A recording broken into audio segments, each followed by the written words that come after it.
This was like the week for... Basically, only drag queens were out, putting things up. Yeah. Oh, man. Oh, but welcome back. You are listening to Outspoken. If you just joined us, we have Sather Gowdy in the studio for the Straight Talk segment where he took part of our conversation about the Supreme Court ruling on marriage equality. And then, of course, as an African-American in Spokane, we talked to him about what he thought about the whole Rachel Dolezal that whole situation. We do want to remind everybody that if you want to catch this show and maybe you want to be working out or driving, you can catch Outspoken on iTunes. You can go there and download our podcast. When you do that, we highly encourage you to write a review. If you like the show, get on there and tell people. That's it's a great show. And we are on iTunes and a bunch of other podcasting apps, so go get us. Go get us. Search for Outspoken and you'll find it because we are everywhere. We love to be everywhere. Yeah. Now, exciting. We're doing a lot of exciting new things. We brought Straight Talk back. We had new intros for segments. Whole new thing. And we have a new segment that we're going to be bringing on once a month to our station. And this is because you and I believe greatly in supporting the rights of everyone. We just had that conversation with Sather. Allies are important. We've talked a lot about the letters of the LGBT community and how sometimes it feels like it's more LGBT, a big canyon, and then the T. And so we think it's important to bring on a segment that we're calling Spill the Tea. Spill the Tea. I thought it for the second. Because you don't remember names for the life of you. You don't know anyone's name. No. For a while it was Tea Talk. But Spill the Tea. Spill the tea. And this is our way of answering, hey, we do care about the trans movement. Oh, we love the trans movement. And we are full allies. We marched in the Pride Parade. But we know that we want to bring in the voices that are going to better serve. Exactly. The experts. We know that you want to hear it, but sometimes hearing it from us isn't the same as hearing it from, trans people in the community. So here we go. We do have your two Spill the Tea. There you go. Spill the Tea hosts, Gwen and Tyson in here. So Gwen and Tyson, give us a little noise. Hey, how's it going, guys? Happy Sunday. Hey, happy Sunday. We're going to bring you closer to that mic. Hi. Hi. Why don't you tell us your names? We'll start with what's your names, and then how do you know the show? I'm Tyson Wright. I'm an intern for Outspoken, and I'm very happy to be a part of this team. So, I'm Gwendolyn Katie, and I'm the production intern to Outspoken. Yeah, so you all have been working with us for a little while, and you took us aside on one of our meeting days and said, hey, we want to pitch a segment. And we sat back and we're like, okay, let's hear it. Go. And you all felt it was important to have a segment that had to do with the trans community. I'll throw it back at you guys. Why did you feel it was important to do this? Because there's a vast confusion surrounding the T and LGBT, and there's not much representation out there. For sure. Okay. There really is. There's this conglomeration of LGBT, and really it is focused on the LGBT movement. However, where is the T in that?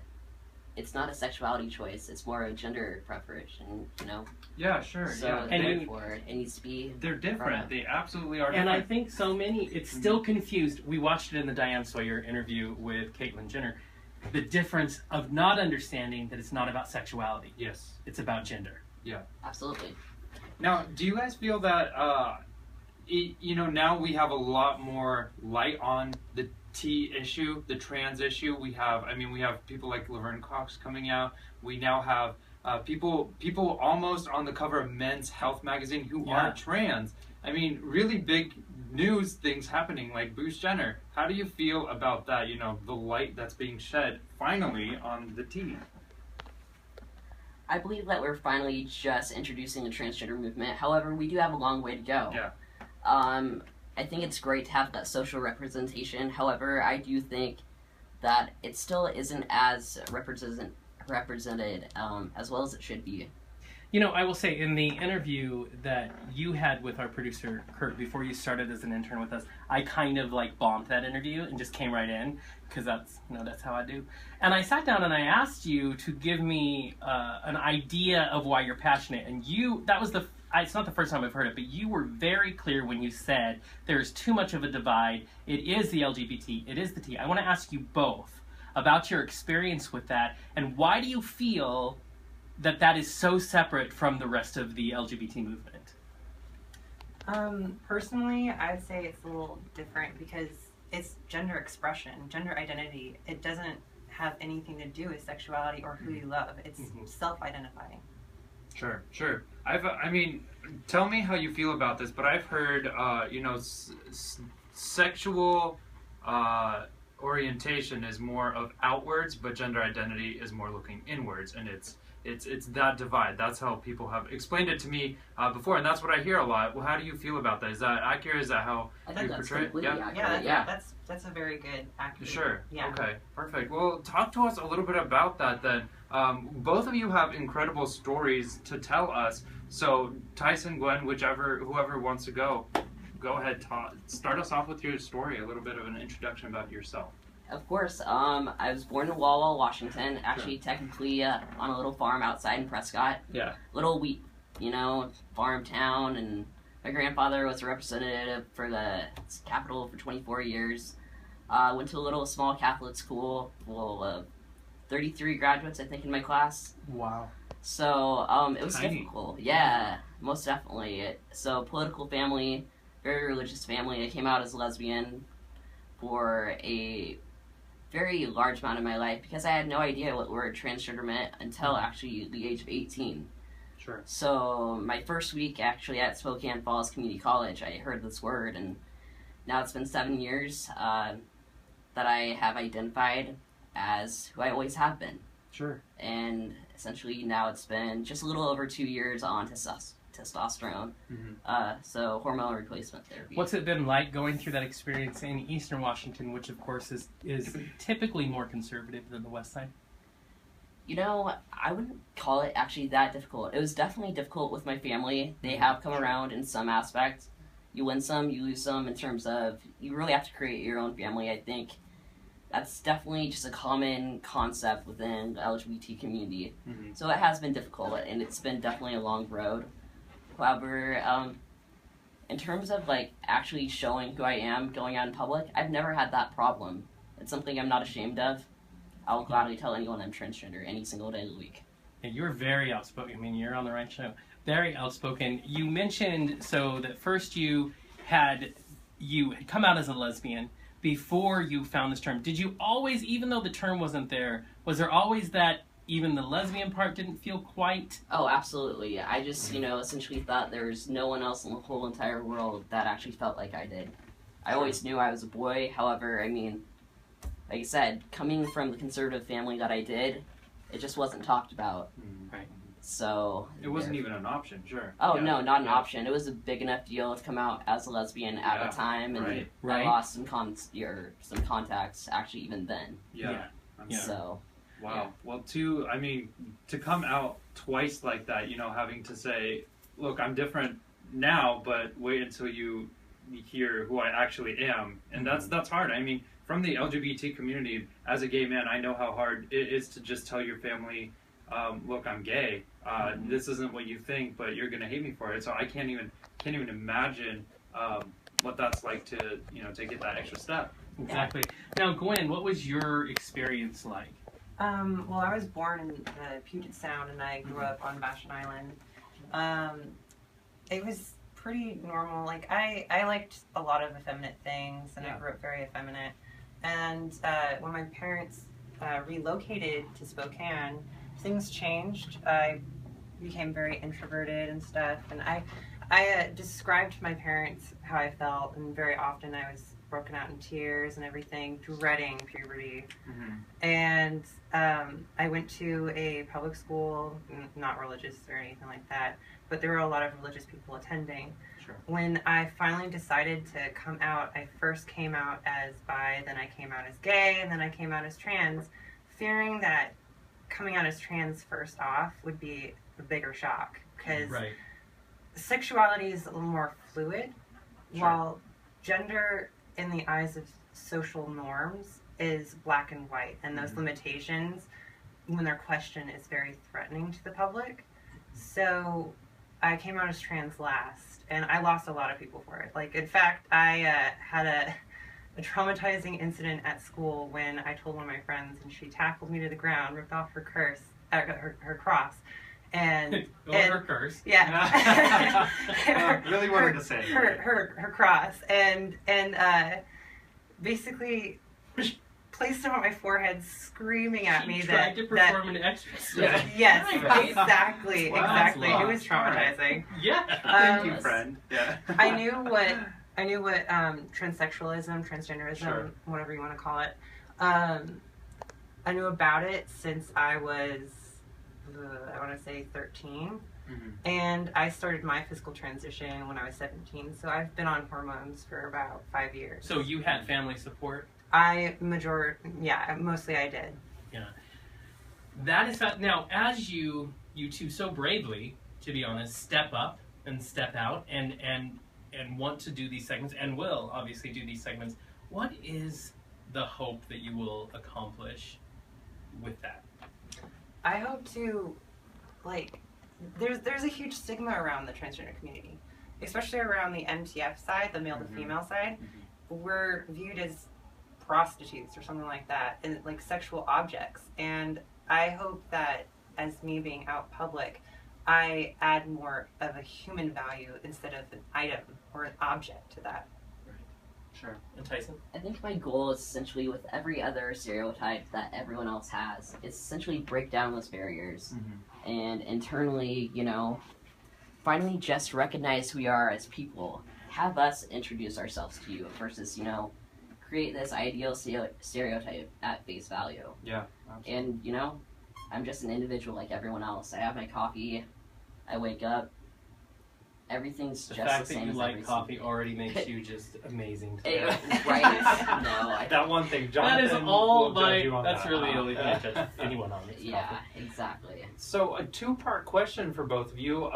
You have mentioned that LGB and then the T is how we often view it, but also our experiences of being, oppressed, of not being understood, of coming out, and family trauma like that do unite us in a way. What do you think unites us as an LGBT community, and what do you think are the barriers in the LGBT community that separate the trans from lesbian, gay, and bi? Yeah, That's a laying it down thick. Long-winded question. I'm ready to go. Go. I really do think that as a community, we do try to support each other as Right. best we possibly can. I mean, I do think barriers that need to be broken down still is the fact, like, Gwen mentioned earlier, that transgender is not a sexuality. Because I'm transgender, I can't identify with any of those labels. However, the best way that transgender fits in within the LGBT community is the fact that we're so much more accepting. Sure. And therefore, it's a freedom of expression to simply be yourself. And therefore, I think that partly is the reason why it should never really be separated. However, there needs to be this unification. Right. This essential transgender movement to show that this is who we are. Let me give you a basic level of education, Yeah. There's that, it's separate, but then it's also similar. Because, yes, gender identity is for the transgender, the T part of the LGBT, but the sexuality also has to do with what gender you are. So there's that connection. True. So, Yeah, I feel like absolutely. I feel like I can understand why the field needs to be separate is because, really, that is a connection, but it's a very thin line. This is what I think. I almost feel like, coming from the gay guy, obviously not trans, I almost feel like you mentioned camaraderie in the LGBT part of it. I think that's where we should draw our strength, in that the LGB over here should be fully supportive and rah behind the trans movement, because the fact is it is a separate movement just because of how the laws and everything are working. Exactly. So that means we should be backing our trans, because we're human beings, we should be backing that and saying, you know what, the reason it's separate, I think, is because the goals are probably about a decade behind what the LGB people have been able to do. So we need to push and be a strong foundation under the trans movement because it's about people allowed to live their lives and be people. But I see the reason why I feel a lot of transgender individuals feel like there needs to be a separate, don't just lump us in there because it's so easy to forget us